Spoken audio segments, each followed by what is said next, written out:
I walked into Ella's dining room that night with my stomach in knots. It was supposed to be our anniversary. 12 years. Not perfect years, but years I thought we'd survive together. Mark had texted earlier saying something had come up, but my gut told me to check anyway. Something in the way he dismissed me with a half-hearted excuse didn't sit right. The restaurant was buzzing, glasses clinking, laughter spilling from polished tables. I scanned the room and froze. There he was, my husband, sitting at the table we'd reserved weeks ago, the one we'd talked about endlessly, planning to splurge because 12 years deserves something special. Except he wasn't with me. She sat across from him, leaning in too close, her hand brushing his wrist like it belonged there. She was young, maybe late 20s, long waves of highlighted hair, a low-cut dress that looked painted on. My breath caught, and for a second, I thought maybe my eyes were lying to me. But then I saw the champagne flutes, the roses on the table, the ones he told me were a surprise. My chest tightened. I walked closer, my heels clicking against the hardwood. Heads started turning. I knew people were watching, and maybe I wanted them to. If this was how he wanted to humiliate me, then let the whole damn city see. Mark. My voice cut through the chatter. He jerked his head up, color draining from his face. Ashley, what are you— You canceled our anniversary dinner, I said, loud enough that the nearest tables went silent. But you didn't cancel. You just replaced me. The girl shifted uncomfortably, her smile slipping. Maybe we should— Shut up, I snapped, eyes locked on him. Do you know how pathetic this looks? Parading your mistress at the exact table we reserved for our marriage? People were pulling out their phones. I could see the screens glowing, recording every second. The humiliation should have drowned me, but rage steadied me. I'd given this man everything. My inheritance, my loyalty, my time. And here he was, handing our night to a stranger like it meant nothing. Mark stood, hands up like he could calm the storm. Ash, you're making a scene. No, Mark, I spat. You made the scene. I'm just the audience catching up. Gasps rippled across the room. The girl, Jenna, I would later learn, reached for her clutch, clearly wishing she could vanish into thin air. You don't understand, he started. I cut him off. I understand perfectly. You wanted me out of the picture so you could play doting husband to someone else. You wanted her to sit where I should have been, drink the champagne I should have sipped, get the roses I should have held. My voice cracked, but I pushed through, because weakness wasn't an option. Not now. And you thought I'd never find out. You thought I'd just sit at home waiting for you while you destroyed everything we built. He reached for my arm. Ashley, let's go outside and talk about this. I yanked away so hard his hand hung in the air like dead weight. Don't touch me. Don't ever touch me again. The restaurant was silent now, all eyes on us, and I wanted him to feel it, to burn under the same spotlight he shoved me into. So I leaned in, close enough for only the first few rows of spectators to hear, and hissed, You just lost the best thing that ever happened to you, and you don't even realize it yet. Then I straightened, lifted my chin, and without hesitation, slapped him across the face. The sound cracked like a gunshot. Gasps erupted. He staggered back, clutching his cheek, eyes wide with shock. I turned to Jenna, who looked pale, frozen. Congratulations, I said flatly. Enjoy my leftovers. And with that, I grabbed the roses from the table, tossed them onto the floor, and walked out.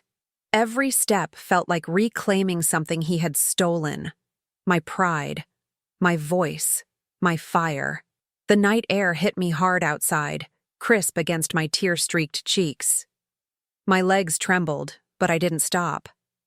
I walked down the street with people still staring from inside, my heart pounding like war drums.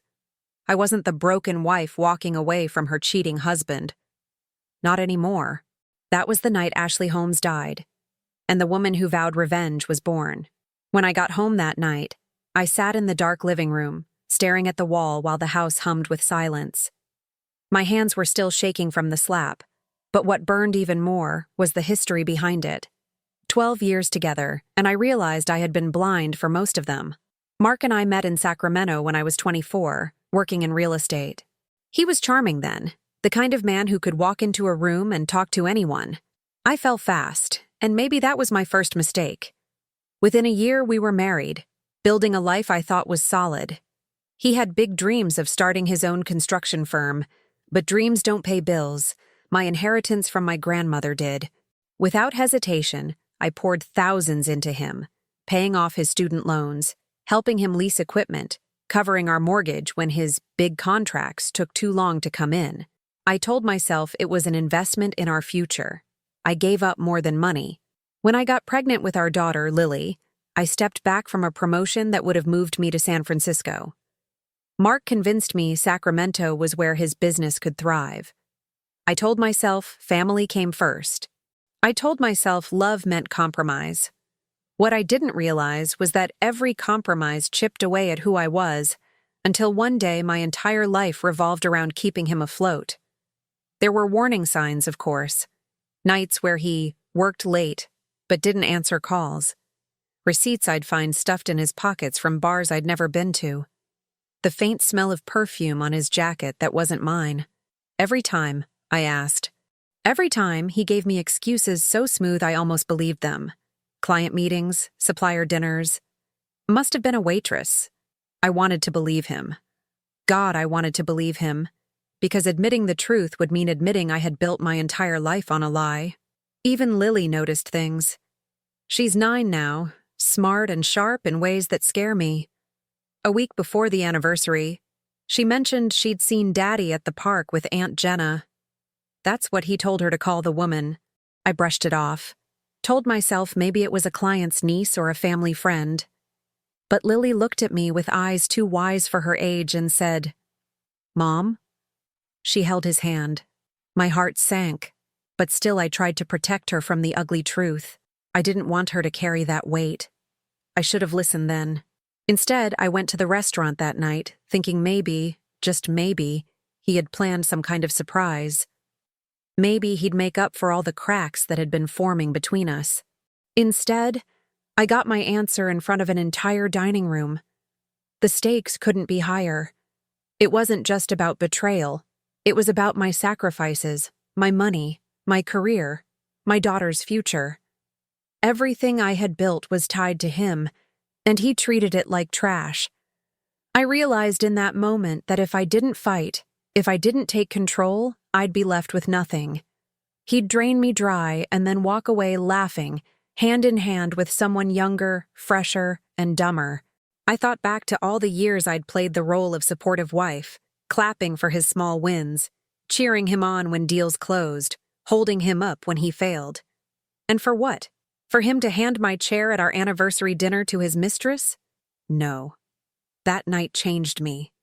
I couldn't undo what Lily saw, what I saw, or what the world recorded on their phones. But I could make damn sure that every ounce of pain he caused me would be repaid tenfold. By the time the sun came up, I knew this wasn't just about heartbreak. It was about justice. And justice would be mine. The morning after the restaurant, I woke up in a fog. My eyes were swollen from crying, my head pounding, my throat raw from holding back screams. But somewhere in the haze, a voice cut through. Enough. I sat up in bed and looked around the house. Our house, the one my inheritance helped buy. Every piece of furniture, every wall painted, every bill paid, had my fingerprints on it. And suddenly I realized, this wasn't his kingdom. It was mine. I had built this life, and if anyone was going to lose it, it wouldn't be me. By the time I poured my first cup of coffee, my mind was already racing through steps like a checklist. No tears, no begging, no waiting for explanations. It was time to act. The first call I made was to the bank. My voice shook a little, but I forced myself steady as I explained I wanted to freeze our joint accounts immediately. Suspicious activity, I told them, which wasn't a lie, just not the kind they assumed. Within minutes, his access was cut off.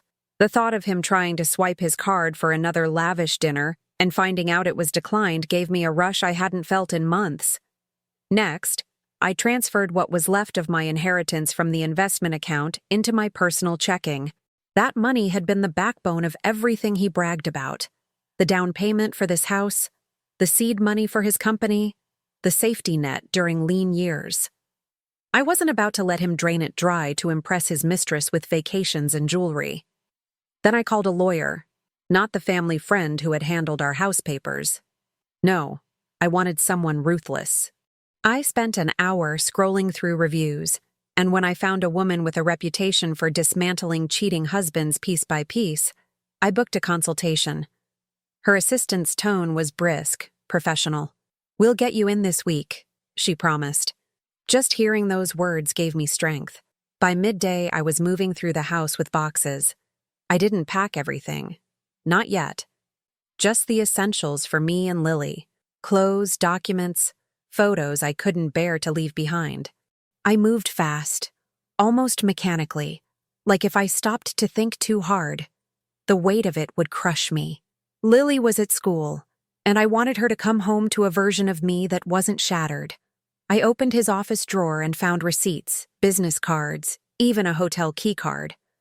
My hands shook as I stuffed them into a folder. Evidence. Proof.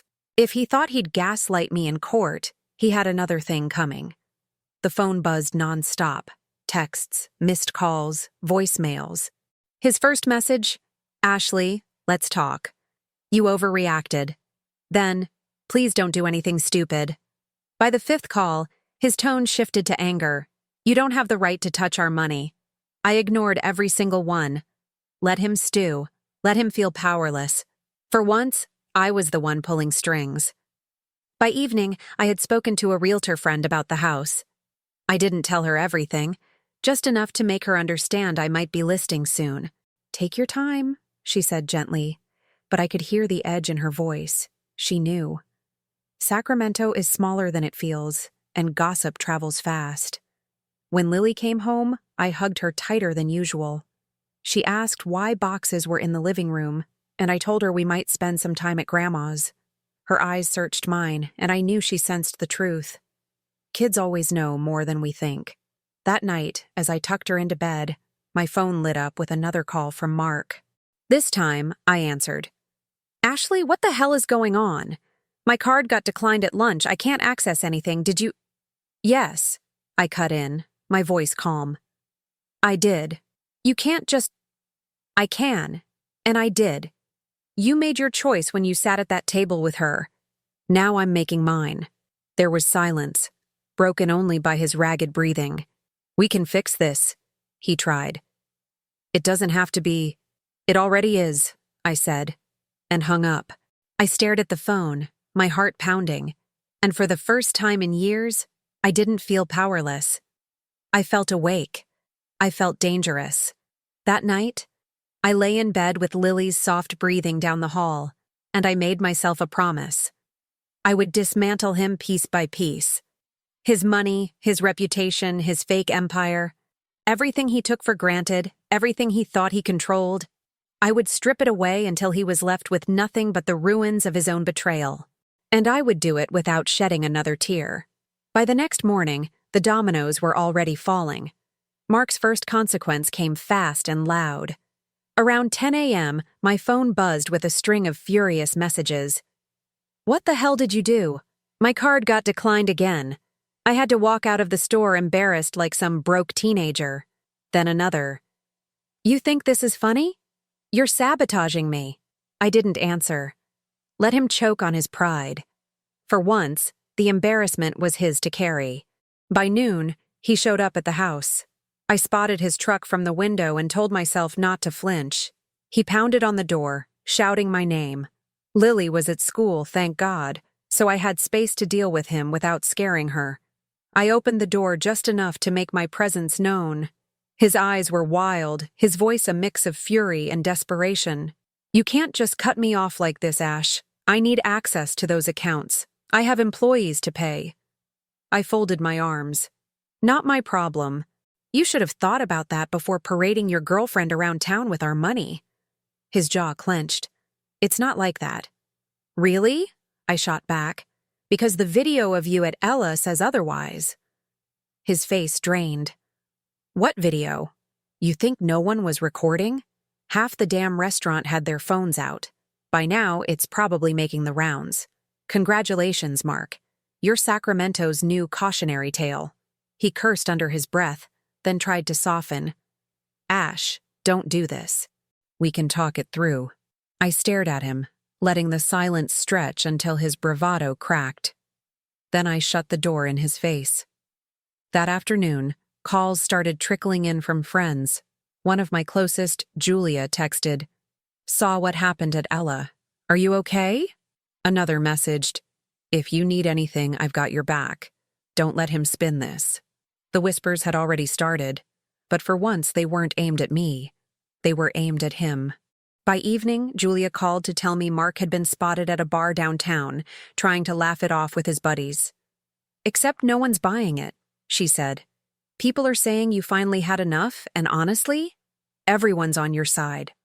I felt a flicker of relief. I'd spent so many years worrying about appearances, about what people would say if our marriage cracked. Now that it had shattered publicly, the reaction was the opposite of what I feared. Instead of pity, there was respect. Instead of whispers of blame, there was sympathy. Meanwhile, his mistress wasn't faring much better. 2 days later, I heard from another friend that Jenna had been pulled aside at work. Someone had seen the video and recognized her. She worked at a marketing firm where reputation mattered, and apparently the higher-ups weren't thrilled about her newfound fame. Word was she left the office red-faced and tight-lipped. Good. She wanted to step into my life? She could feel the fire that came with it. Even his own family didn't shield him. Mark's mother called me, her voice heavy with disappointment. "Ashley, I don't know what to say. I didn't raise him to be like this." I could hear the shame in her tone. I almost felt sorry for her, but then I remembered the look on Lily's face when she told me about Aunt Jenna. I stayed firm. He made his choices. Now he has to live with them. There was a pause. Then she whispered, "If you need help with Lily, you can count on me." That offer meant more than she realized. The business fallout came quicker than I expected. Mark called me late one night, his voice slurred, clearly drunk. "You don't understand what you've done," he slurred. "Investors are pulling out. People think I'm unstable. They're blaming you for this mess." I laughed bitterly. "Oh no, Mark. They're blaming you. You brought this on yourself." Click. The ripple effects spread wider each day. Acquaintances who had always smiled politely now reached out with little nods of support, as if I had done something brave by finally standing up. At Lily's school, another mom stopped me in the parking lot and said quietly, "Good for you. Don't let him walk all over you." It stunned me how many people had probably suspected or seen the cracks before I did. How many had waited for me to see what was right in front of me? And Mark? He was unraveling. His texts shifted from rage to bargaining. "Let's work something out. I'll cut it off with her." Then to threats. "You're ruining me, Ash. If I go down, you go down too." But he was wrong. For the first time in years, I wasn't tied to his downfall. I was orchestrating it. The real turning point came when Lily caught me boxing up more of our things. She stood in the doorway, holding her stuffed rabbit, eyes wide. "Mom, are we moving?" I knelt down and smoothed her hair. "We might, sweetie. Just somewhere safe for us." "Because of Daddy?" she asked quietly. I swallowed hard. "Because Daddy made some bad choices. But we're going to be okay." She nodded, then said something that stopped me cold. "Good. Because I don't like Aunt Jenna. She smiles too much." I hugged her so tight she squealed. In that moment, I knew I wasn't just fighting for myself. I was fighting for her, for the kind of life she deserved. And if Mark thought he could claw his way back, he was about to learn just how wrong he was. 2 weeks later, I was invited to a family dinner at Mark's parents' house. At first, I almost declined. The thought of sitting across from him again, pretending for appearances, made my stomach twist. But then I realized this wasn't about pretending. This was about control. His family deserved to see the truth, unfiltered. And I wanted him to feel the ground give way beneath him with witnesses who mattered. When Lily and I arrived, the dining room was already buzzing. His parents, his brother, his sister-in-law, a few cousins, all gathered around the long oak table. Mark was there too, trying to look composed in a pressed shirt, his smile brittle. The second he saw me walk in, his expression faltered. "Ashley?" his mother said warmly, pulling me into a hug. "I'm glad you came." Mark cleared his throat, trying to steer control. "We're here to talk things through like adults," he said. I sat down across from him, my daughter beside me. "Perfect," I replied, "because I've got a few things to say." Dinner began stiffly. Conversation was shallow, forced. Mark tried to steer it toward his business, bragging about new deals he was finalizing. I bit my tongue until I couldn't anymore. "Interesting," I said loudly, cutting him off mid-sentence. "Because from what I hear, most of your investors pulled out after Ella." The table went quiet. His father's fork clattered against his plate. "What's she talking about?"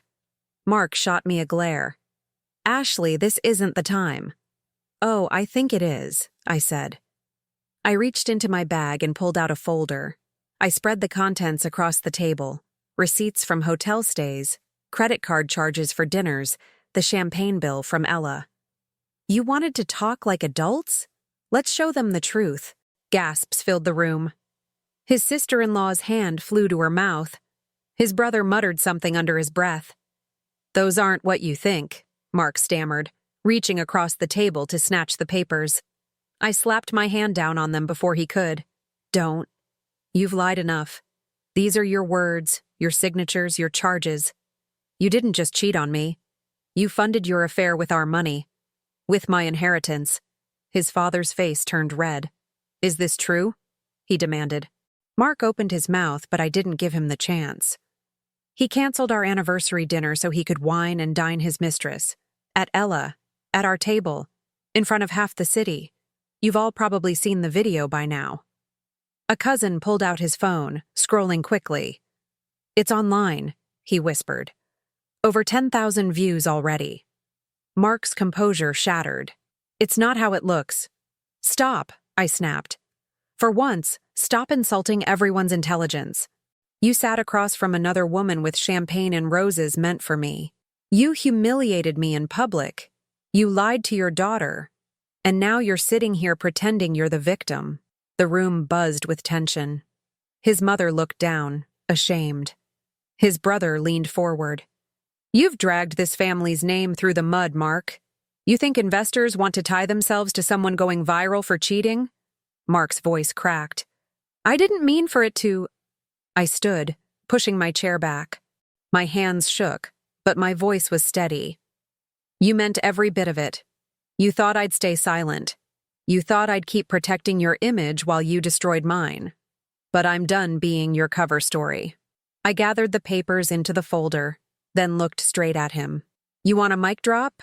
Here's one. From this moment on, every single person in this room knows the truth. And they'll tell it. You don't control the narrative anymore. I do." His sister-in-law whispered, "God, Mark." His father shook his head, muttering, "You've shamed us." And then, like a scene from a play, Jenna walked through the door. She had the nerve to show up, probably invited by Mark behind everyone's back. She froze when she saw me standing there, folder in hand, eyes blazing. "Oh," I said, my voice cutting. "Perfect timing." Gasps rippled again as she stepped into the dining room, her face pale. "I didn't know." "Save it," I said. "You knew exactly what you were walking into. You're not just the other woman. You're the punchline to his biggest lie." The room buzzed with whispers. Someone stifled a laugh. Jenna's face crumbled, and she turned to Mark. "You told me this was handled." Mark buried his face in his hands. "Ashley, please." But I wasn't listening. I tucked the folder under my arm, grabbed Lily's hand, and looked around the table. "I'm not here to ask for sympathy. I'm here to make one thing clear. This man built his life on my sacrifices and tore it down with his choices, and I'm not going down with him. I turned to Lily, who looked up at me with wide, steady eyes. We're leaving.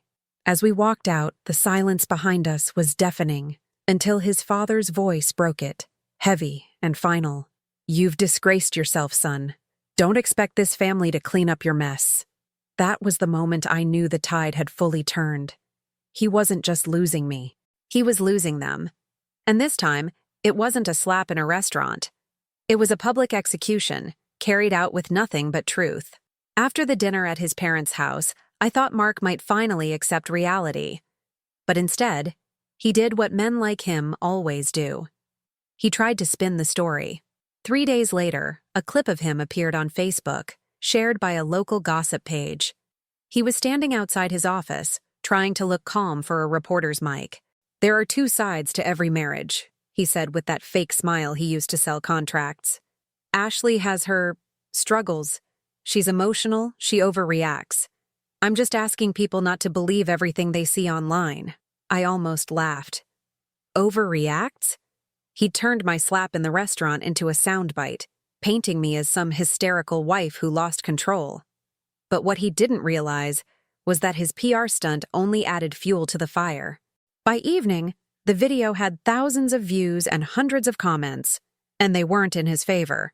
This guy really cheated on his wife in public and now wants sympathy? Bro, she didn't overreact. She underreacted. Someone get this clown a PR team that knows what they're doing. The hashtag started next. Team Ashley. Ella dinner disaster. Construction clown. Memes spread with screenshots of him at Ella, side by side with crying laughing emojis. Someone even made a TikTok of me slapping him, set to a drum beat, and it hit 50,000 likes in 2 days. His phone must have been buzzing nonstop, because mine was too. Friends sent me links with laughing emojis, cousins texted their support, even coworkers from years ago messaged me on Instagram. Good for you, Ash. He deserved it. At first, I wanted to hide. I hadn't asked for this spotlight. But then I realized this was exactly what he feared most, losing control of the narrative, watching the world laugh at him instead of respect him. So I leaned in. With my lawyer's advice, I started leaking. Not anonymously, not sneakily. Just enough receipts to the right people. Screenshots of texts he sent Jenna, receipts for jewelry he claimed he bought for me, hotel bookings during business trips. All of it was damning, and all of it painted the picture he wanted to hide. A Sacramento blogger picked it up, publishing a piece titled, "From Power Couple to Public Scandal, The Holmes Affair." Within hours, it was trending locally. People who had never heard of us now knew his name, and not in the way he wanted. His attempt at damage control got desperate. He posted a long Facebook rant, calling me vindictive, saying I was weaponizing personal struggles to ruin a man's career. But the internet doesn't forget, and it doesn't forgive.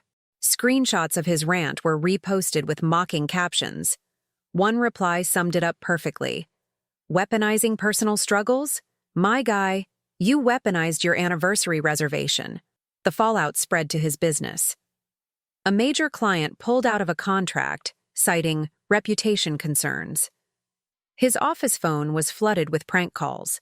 Someone left a Yelp review for his construction firm that read, "Builds houses as well as he builds excuses for cheating." It racked up dozens of helpful votes.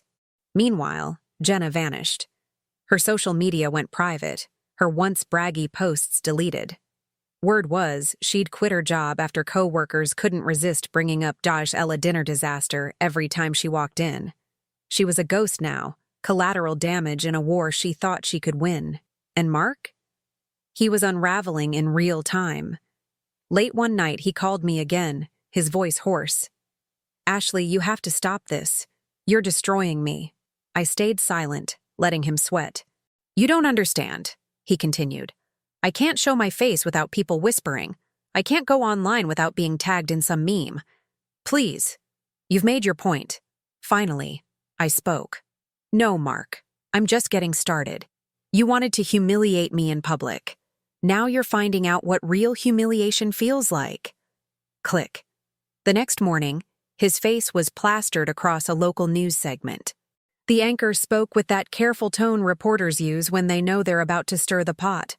Sacramento businessman Mark Holmes faces growing backlash after a viral video showed his wife confronting him at Ella dining room on their anniversary night. The hashtag #TeamAshley has trended for 3 days straight. Holmes denies the allegations, but new evidence continues to surface. Evidence. That was me. I watched the clip with my coffee, calm as ever. For years, I had been the silent supporter in the background, holding our world together. Now, the spotlight was mine, and it was burning him alive. By the end of the week, his name was synonymous with betrayal. He wasn't Mark Holmes the contractor anymore. He was the Ella guy, the punchline, the meme, the cautionary tale. And there was no PR campaign in the world that could save him. By the time the divorce proceedings started, Mark was already bleeding. Socially, financially, emotionally, the cracks were everywhere. All I had to do was widen them. My lawyer, Claire Donovan, was a shark in heels. She had one of those no-nonsense voices that cut through excuses like glass. "You've got the receipts, Ashley. He's cooked his own goose. We'll secure custody, assets, and restitution for what you put into his business. He won't see this coming." Court filings went in fast. Divorce petition, custody request, asset division. And because I had documented everything, from hotel receipts to screenshots of him admitting mistakes in late-night texts, Claire had ammunition. The first hearing was brutal. Mark walked in trying to look collected in his tailored suit, but the sweat on his collar betrayed him. He tried to smile at me like we could play this civil, but I didn't flinch. I sat tall, Lily's photo tucked in my bag like a quiet reminder of why I was there. When Claire laid out the financials, the room shifted. She itemized the inheritance money I had poured into his company, the mortgage payments I covered, the bills he ignored while buying hotel rooms for Jenna. "Mrs. Holmes has been the backbone of this marriage financially and emotionally," she said. "Mr. Holmes has exploited her contributions while betraying their vows. We are seeking not only divorce, but full custody and restitution." Mark's lawyer tried to paint me as vengeful. "She's leveraging this scandal to humiliate him publicly." I leaned forward, locking eyes with the judge. He humiliated me. In public, on our anniversary. "I'm just making sure my daughter doesn't pay the price for his choices." That landed. I could see it in the judge's expression. Outside of court, the financial freefall accelerated. Contracts evaporated. Clients pulled out. His construction firm, once his pride, was now a liability. Without my inheritance propping it up, the debts were exposed. Unpaid suppliers, maxed out credit lines, loans coming due. One by one, his employees quit. Some of them even reached out to me privately. "We're sorry, Ashley. We knew something was off, but we didn't realize how bad it was." And his family? They didn't shield him either. His father, a stoic man who had once praised Mark for being a provider, called me personally. "Ashley," he said, his voice heavy, "I won't excuse what my son did. You do what you need to do for Lily. He'll get no bailout from me." That hit Mark harder than he admitted. For years, he had leaned on his father for credibility, flashing his family name to open doors. Now that door was slammed shut. Then came custody. That was the hill I was prepared to die on. Mark wanted shared custody, insisting he was still a good father. Claire eviscerated that argument with one folder of evidence: late nights out, drinking binges, hotel receipts during weekends he was supposed to be home. The judge looked unimpressed as Mark stammered about work stress. When it was my turn, I told the truth. "I want Lily to have a father, but I won't let her grow up thinking this kind of behavior is normal. She deserves stability, honesty, and safety. Right now, I'm the only one who can give her that." The judge awarded me primary custody with supervised visitation for him until he could demonstrate responsible behavior. His face crumpled when the ruling was read. Mine didn't move. Meanwhile, Jenna completely disappeared from his life. Whether she dumped him or he dumped her didn't matter. The last I heard, she'd moved back in with her parents, her career derailed by the scandal. She had wanted the fantasy of being with a man who looked successful. Instead, she got dragged down in the wreckage of his lies. Mark was alone. No allies, no mistress, no family backing him up. Just debt and disgrace. The final blow came with the asset division. Claire pushed hard, and the court agreed. I kept the house, full custody of Lily, a majority stake in what was left of the company, and restitution from his share to repay my inheritance. Mark was left with scraps, a rusting truck, personal debt, and the clothes on his back. When the gavel fell, he sagged in his chair like the air had been punched out of him. I walked out of that courtroom with my head high, Lily's hand in mine. Outside, reporters swarmed. Questions flew. Ashley, how do you feel about the ruling? I smiled just enough for the cameras. I feel free. Weeks later, word spread that Mark had been evicted from his office space. Someone sent me a photo of him sitting on the curb outside, boxes stacked beside him. He looked small, defeated, nothing like the man who once strutted into restaurants with me on his arm. And for the first time since the night at Ella, I felt something close to peace. He wasn't just losing me. He was losing everything. He had gambled my loyalty against his ego, and he lost. It was almost poetic that our final confrontation happened in the empty shell of what used to be our home, the house we bought with my inheritance, the house I decorated, the house where Lily learned to walk, now stripped bare, echoes bouncing off the walls. The movers had already cleared most of it out.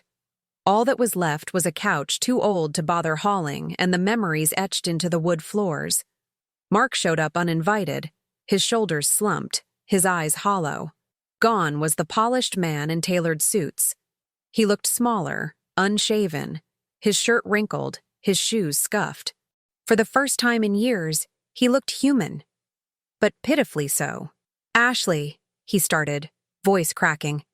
I needed to see you, to talk. One last time. I didn't offer him a seat. I stood with my arms crossed, leaning against the wall. Talk then. He ran a hand through his messy hair. I've lost everything. The business is gone. Investors pulled out. My dad won't return my calls. Jenna's long gone. I'm sleeping in my truck half the time. I don't even recognize myself anymore. His voice shook. I know I don't deserve your pity, but I'm begging you. Please, can we find some way back? For Lily? For us? The audacity almost made me laugh. For us? I repeated.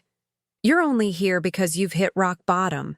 You didn't care about us when you canceled our anniversary dinner to sit across from her. You didn't care about us when you used my inheritance to bankroll your affair. Don't pretend this is about Lily, or me. This is about you. He flinched, but pressed on. I made mistakes. I was stupid. I let my ego run wild. But I can change, Ash. I swear I can change. We can rebuild. I shook my head slowly. You don't get it, do you? You think this is about a second chance. It's not. It's about consequences. You wanted the spotlight, the applause, the attention. And when you had it, you destroyed everything that actually mattered. You burned the bridge between us, and now you want me to pretend it's still standing. His eyes brimmed with tears. I still love you. I let out a bitter laugh. Love? If this is love, I'll take loneliness any day. He stepped closer, desperate now. Please, Ashley, just tell me what I have to do. Tell me how to make it right. I took a deep breath and met his gaze head on. You can't. That's the point. You built your empire on my back, and you tore it down with your lies. Every humiliation, every betrayal, every time you chose yourself over us. This is the result. You're the architect of your own destruction. The words hung heavy in the air, final and sharp. His face crumpled, and for a moment I thought he might collapse onto the couch. Instead, he just stood there, shoulders caving in, eyes wet, breathing shallow. I grabbed my keys from the counter and walked past him. At the door, I stopped and glanced back one last time. You wanted to see me? Fine. This is the last time you will. Get used to it. Then I walked out, the echo of my footsteps ringing through the empty house. Outside, the air was cool, the evening sky painted pink and gold. My car was packed, Lily's bag waiting in the back seat. I slid behind the wheel, exhaled, and started the engine. Through the window, I saw him standing in the doorway of the house, small and broken, watching me leave. For years, I had been the one left waiting, wondering when he'd come home. Not anymore. This time, I was the one walking away, and I wasn't looking back. A year later, I hardly recognized the woman in the mirror. Not because I looked different, though the dark circles had faded and there was a light in my eyes again, but because I felt different. Lighter. Stronger. Untethered. The divorce was finalized months ago, and the dust had settled. Lily and I moved into a smaller but brighter home on the east side of Sacramento, a place filled with sunlight and laughter instead of tension. She had her own room decorated exactly how she wanted. Posters, fairy lights, piles of books. Every time I heard her giggle in that space, I knew I'd made the right choice. I restarted my career, too. Real estate had always been my passion, and once I poured myself back into it, doors opened. Clients who had followed my story reached out, eager to support me. What Mark saw as humiliation, I turned into momentum. People admired resilience. They respected honesty. And I built my own reputation, not as someone's wife, but as Ashley Holmes, independent, capable, unstoppable. Meanwhile, Mark's downfall became background noise. After losing the business, he drifted from job to job, whispers about him following wherever he went. The last I heard, he was renting a room from a friend, scraping by. He still called sometimes, asking for another chance.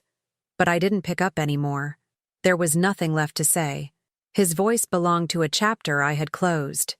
Lily adjusted better than I expected.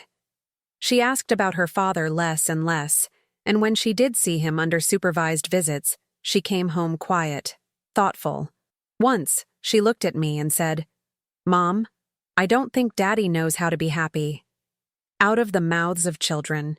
I hugged her and told her that was why we had to make our own happiness, every single day. We did.